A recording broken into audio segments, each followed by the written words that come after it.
The kitchen hummed a deceptive warmth, steam curling sickly from the kettle. Sarah turned to Tom, a casual question already forming on her lips. In that fraction of a second, before the muscle memory of his usual morning grin could engage, she saw it. His face was utterly flat, a perfect, cold mask. The eyes were wide, soaking up the pale morning light without reflecting any thought, any presence. They were two shallow pools of oil mirroring the ceiling. It was not exhaustion. It was a devastating absence. A hollow mold passed in the shape of her husband. The vacant mask collapsed instantly, replaced by the familiar sleepy smile.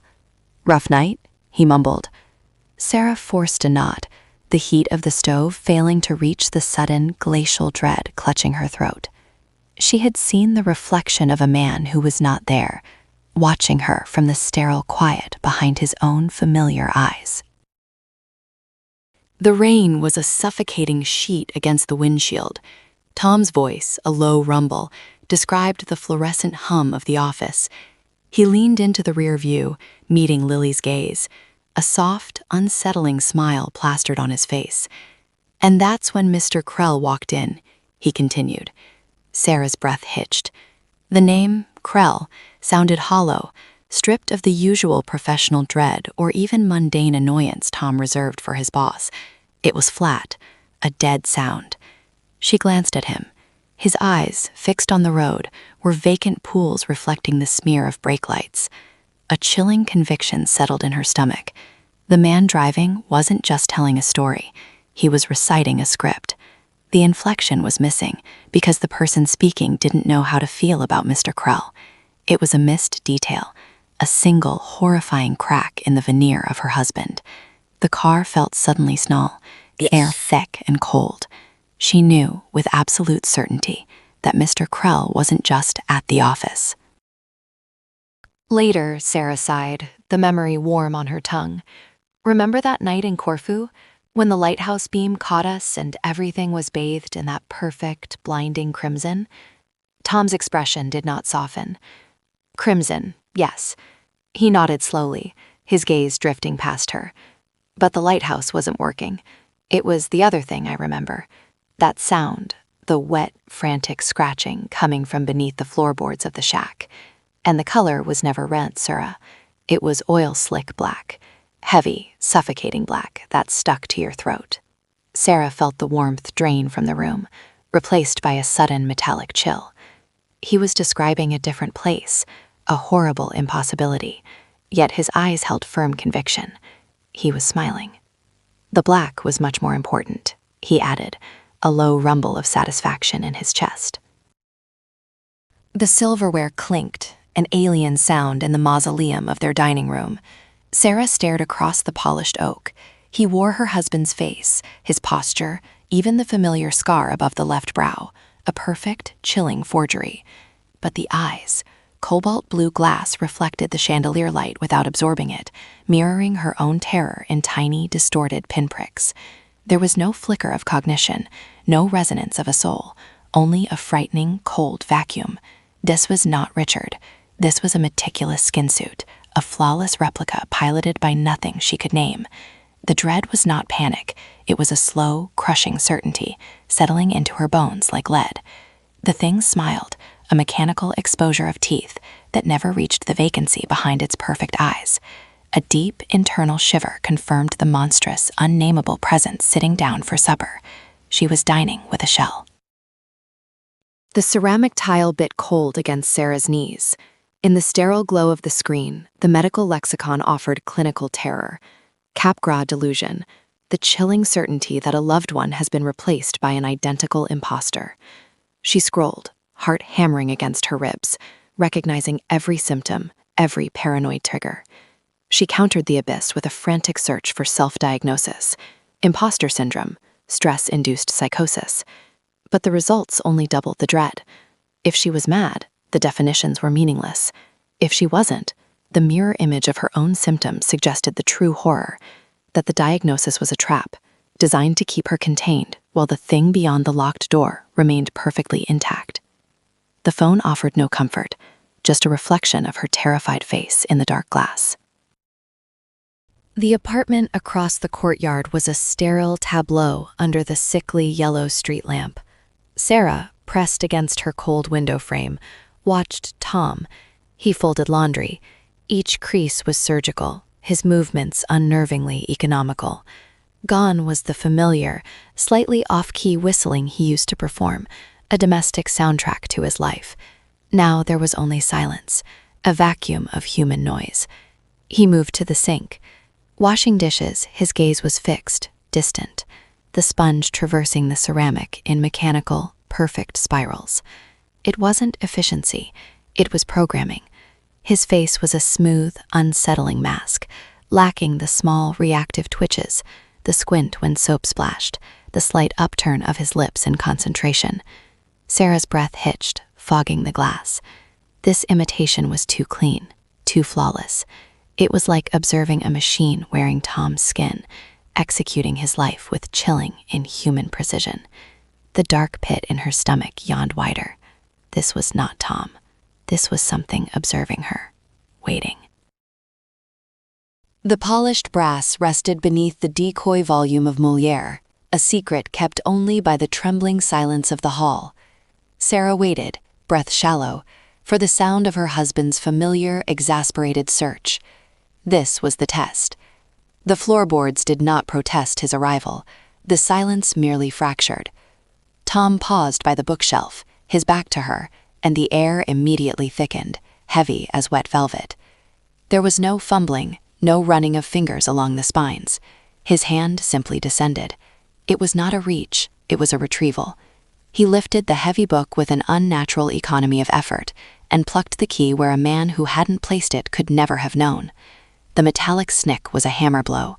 He turned, the key already turning in his palm, and the blank awareness in his eyes told her the lockbox was never a puzzle. It was a joke.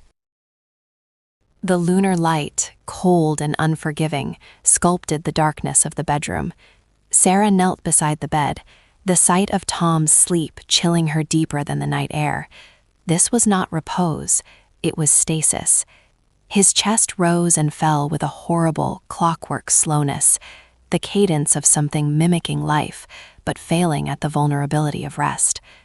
She found the spare pillow, its cotton bulk heavy in her grip. Raising it, she brought the soft edge close to his face, aligning it perfectly over the smooth, unmoving landscape of his features. One sharp pressure, and the wrongness would cease. She stared at the faint blue veins visible beneath the skin of his closed eyelids. They did not flutter. They did not dream.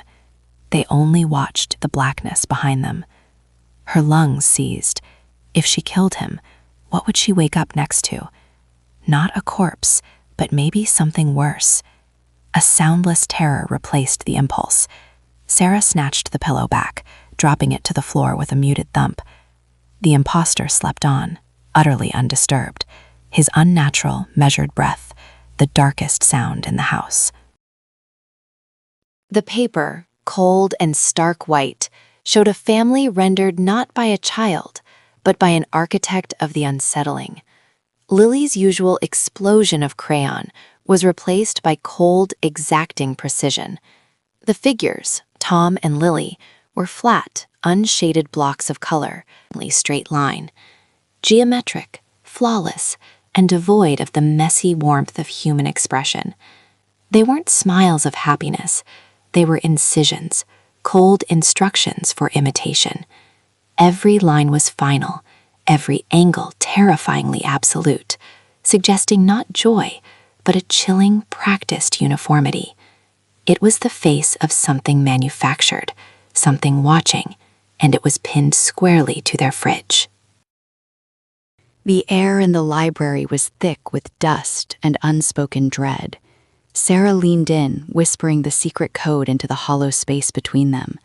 Flesh and coal and velvet shroud. How do the dead speak loud? It was the specific meter known only to them. Lily's eyes, a terrifying parody of blankness, held the stare, not a flicker of recognition. A slow, stretching smile peeled back her lips, unnaturally wide. Then she sang, her voice a fragile, mocking chime. Flesh and blood and cloud of rain, how does the sun shine again? The common, vapid variation, the sound of safety, the one everyone knew. Sarah felt the blood drain from her face. Whatever was wearing her sister's features was flawless, except for the tiny, monumental detail of a forgotten secret. The trap wasn't meant for Lily. It was meant for her. The realization was a shard of absolute ice. Not just the man who wore Tom's skin, but the girl who mirrored Lily, her small head tilted an inch too far, the light dying in her painted-on pupils. They were perfect, dreadful molds. Sarah didn't run. She recoiled. The heavy oak door of the master bedroom slammed shut, sealing off the horror. She shoved the antique chest against it, the sound of scraping wood a scream of desperate finality. The air in the room was stale, but safe, for now. She backed away, gripping a broken lampstand. The silence that followed was the darkest horror. No frantic knocks, no shouts of confusion, just a profound, waiting stillness. Then, a soft sound, rhythmic and patient, began on the other side of the oak. It wasn't a knock, but a delicate, almost playful tapping. They were not angry. They were simply observing their prey, settling in for the night. A precise rhythmic rap broke the suffocating silence. A second later, the voice arrived, sliding through the keyhole like cool oil. It wasn't human. It was Tom, yes, but scrubbed clean, every imperfection erased. The tone was unnervingly smooth, a synthetic sedative. Sarah, it stated, the sound perfectly pitched, lacking any tremor of breath or static of life. It is time to come out now. Everything is fine. You are safe. The reassurance was absolute, terrifying. Each word was a digital caress, weighted with forced tranquility. It was the voice of a machine promising paradise, demanding compliance. We have resolved the difficulties. There is no need for hesitation. The voice continued, unwavering. Just open the latch. Your comfort is our priority, Sarah. Do not worry. We are here for you. The lack of human vulnerability made the calm feel like a threat, a promise that every wild edge of reality had been perfectly, terribly controlled. The fisheye lens warped the hallway into a convex nightmare, and Sarah's eye pressed against the brass, a cold sentinel. They stood there, Tom and Lily, motionless, a tableau of dread, not facing each other, not facing her, but angled slightly toward the closed door of apartment 3B, her door. There was no sound, only the thick, smothering silence of shared understanding. Their postures were too rigid for casual waiting. They were statues carved from vigilance. Tom's hands hung heavy, unnaturally still. Lily's pale hair caught the dull emergency light, a stark white flag against the oppressive shadows. It wasn't malice etched on their faces, but a terrifying, vacant resolve. They weren't watching her. They were waiting for something to happen to her. The realization hit like a spike of ice. This was not a confrontation. This was an observance. The silent agreement had been made, and now the executioners were simply present. Sarah's voice tore itself ragged against the silence of the line. They aren't my family. They wear their faces, but they don't blink right. They've replaced the furniture. The air smells like rot and wet earth. The operator's response was a flat, antiseptic blade, cutting away her reality. Ma'am, I understand you are experiencing a state of extreme distress. Have you recently missed any prescribed doses? The question sealed her doom, trading rescue for assessment. A sterile click resonated down the wire. Based on your profile, I am transferring you to mental health crisis services. They are equipped to handle these specific delusions. Stay on the line. The high-pitched shriek of the transfer tone became a siren of abandonment, a promise that no help would arrive. Sarah pressed the receiver to her ear, listening to the static hum, now certain the enemy was not just in the house, but already controlling the outside world. She had called for help, and the world had labeled her insane. The sill was slick with condensation. Her fingers scrabbled for purchase on the gutter. Then the world dissolved into cold air and jarring impact. Not grass, but packed earth, greeting her with a wet, sickening crack. Pain, sharp and paralyzing, exploded from her ankle, a blinding fire threatening to anchor her permanently to the dirt. In the dead silence, the rhythmic creak of floorboards above became an inescapable metronome counting down her life. Dragging her ruined limb, Sarah clawed towards the black maw of the garage door. The air inside smelled of stale gasoline and deep shadow. She collapsed across the threshold, forcing the warped metal down. The hiss of the closing door was a temporary, fragile coffin against the malice she knew was already descending the stairs. The chill of the concrete floor bit into Sarah's knees as she reached beneath the workbench. Her fingers closed around the cold, scarred steel of a pipe wrench, heavy, dependable, a tool of proof, of necessary violence. But she paused, the weight inert in her grasp. Not yet.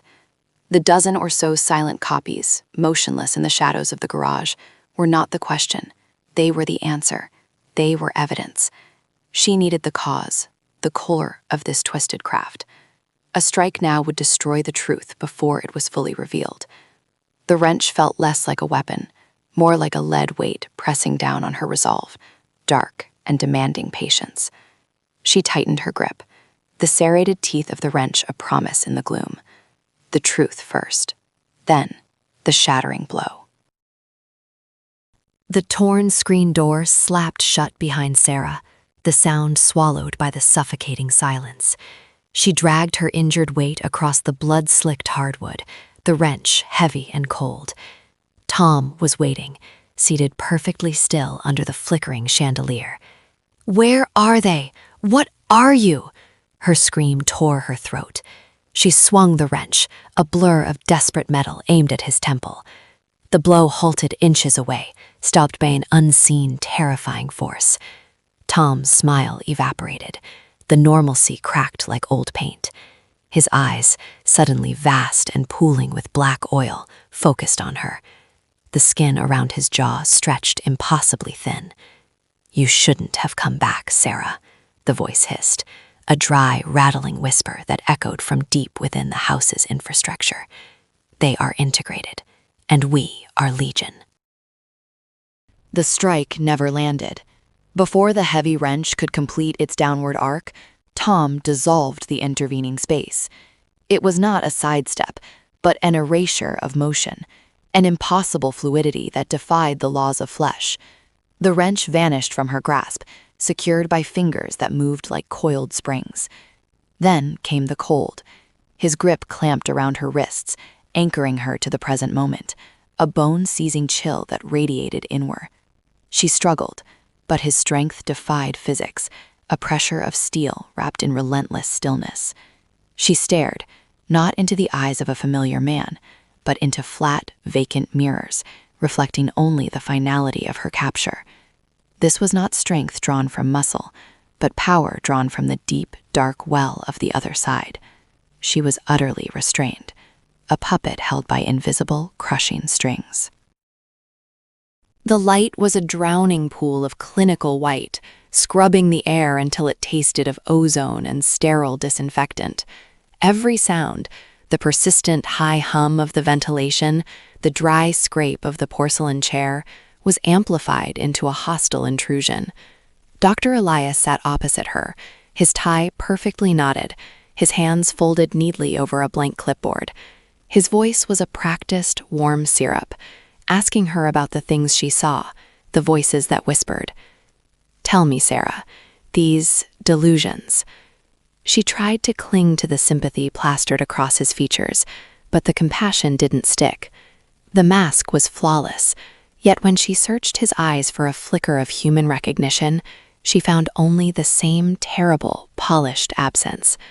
They were the color of surgical steel, reflecting the fluorescent glare like twin, unblinking mirrors. He wasn't seeing her. He was only seeing the white space where she was supposed to be.